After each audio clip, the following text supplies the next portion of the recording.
इलाहाबाद की मधु की शादी होती है रामगढ़ के आनंद से। नेचर से कामचोर मधु के सामने जब पूरे ससुराल की जिम्मेदारी पड़ती है तो कैसे वो उससे बचने के लिए करती है एक नाटक। चलिए देखते हैं। अरे मधु, मधुरानी, जरा चाय ला और बेसन घोल ले, बादल बन गए हैं, पकौड़ी बना लेते हैं। ओह, अभी अभी तो दिन का खाना खाया है, अब पकौड़े तल दूं? अरे इतना खाएंगी तो फट जाएंगी, चला तो जाता नहीं इनसे। तभी आनंद आ जाता है। अरे मन कर रहा है पकोड़े खाने का। मधु देखो ना, बादल बन गए हैं, ऐसे में पकोड़े मिल जाए तो मजा आ जाए। अरे अभी तो बादल बने हैं, जरा 2-4 बूंद टपक तो जाने दो, बना दूंगी पकोड़े भी। ये बोलकर मधु वहां से चली जाती है। अरे मधु, मधु बूंदे भी बरस गई, अब तो बना दो पकोड़े। अरे बूंदा बूंदी तो रोज होती है, जरा जमकर बरसे तो पकोड़े तलने में और सिखाने में दोनों में मजा आ जाए। ये बोलकर मधु वहां से चली जाती है और मधु के साथ ही बूंदा बांदी कर बादल भी चले जाते हैं। मधु अपने कमरे में जाकर कहती है, अरे भगवान, ये सारा कमरा फैला हुआ है, कैसे साफ होगा? तभी मधु को आइडिया आता है और वो जोर जोर से चिल्लाती है, हे भगवान, मेरा 2000 रुपए का नोट कहाँ चला गया? किसी ने देखा क्या मेरा 2000 का नोट? तभी वहां मधु की ननद और नौकरानी आ जाती है। अरे भाभी, मैं देख देती हूँ। कैसे देखोगी दीदी, सारा कमरा तो गंदा पड़ा है। अरे हटो ना, मैं साफ किए देती हूँ, मिल गया तो दे दूंगी।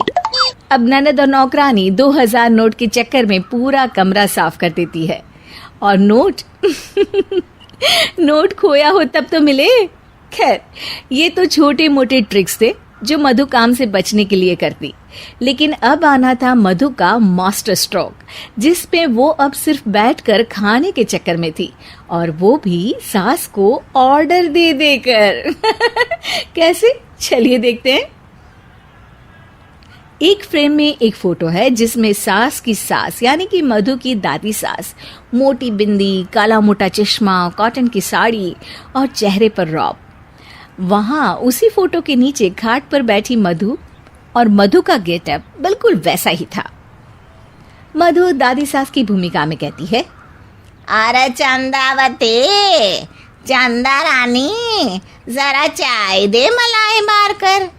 मधु की सास यानी कि चंदावती कहती है, अरे इस नाम से तो सिर्फ मुझे मेरी सास बुलाया करती थी, ये कौन है देखूं तो जरा। अब सास मधु को अपने सामने अपनी सास की भूमिका में देखकर जोर जोर से हंसती है। मधुरानी, कोई तमाशा चल रहा है या ड्रामा? जाकर चाय लेकर आ।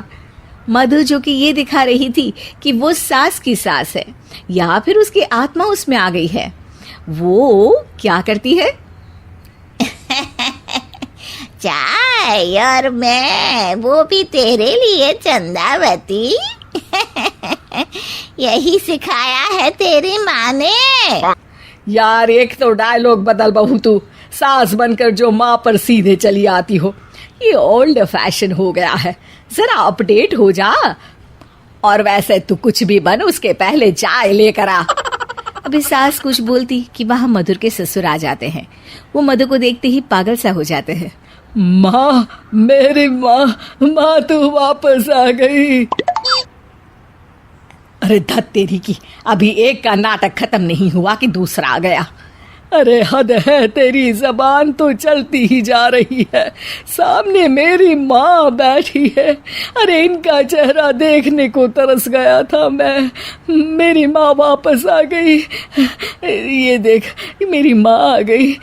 ये नहीं कि देसी घी के लड्डू बनाए, बस जबान चला रही हो।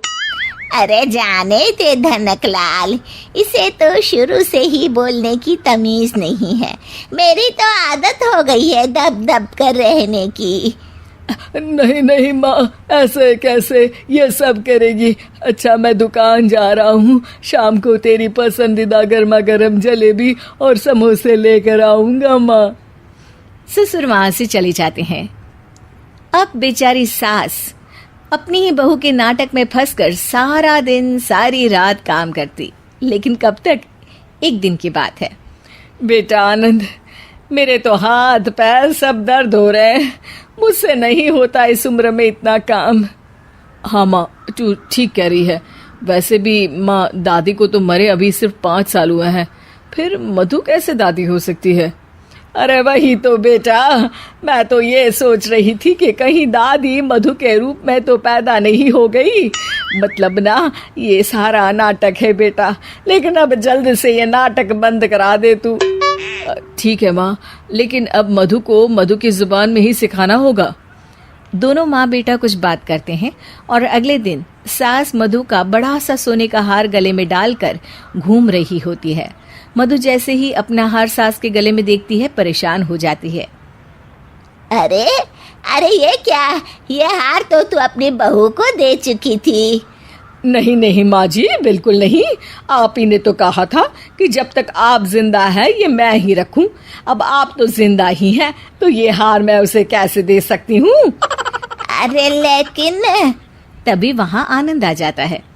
दादी, मैं आपके लिए भैंस लेकर आया हूँ, बाहर खड़ी है। जरा अच्छे से नहलाकर उसके गोबर से आंगन लीप देना और गोबर के कंडे बनाकर सुखाने डाल देना। और हाँ, जरा ताज़ा ताज़ा दूध भी निकाल देना दादी। और फिर माँ बेटे हंसने लगते हैं।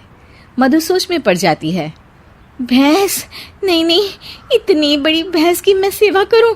ना बाबा बना, मैं तो बहू बनकर घर वालों की ही सेवा कर लूं, उतना ही बहुत है। माँ जी, नहीं नहीं। अरे अरे, क्या हुआ बहू, तुम वापस आ गई क्या? तुम्हें सब कुछ याद आ गया? हाँ हाँ, सब याद आ गया, पूरा पूरा याद आ गया। अब सास चैन से खाट पर बैठती है और जोर से कहती है, सब याद आ गया ना? तो चल जा, चाय लेकर आ, और वो भी मलाई मार कर।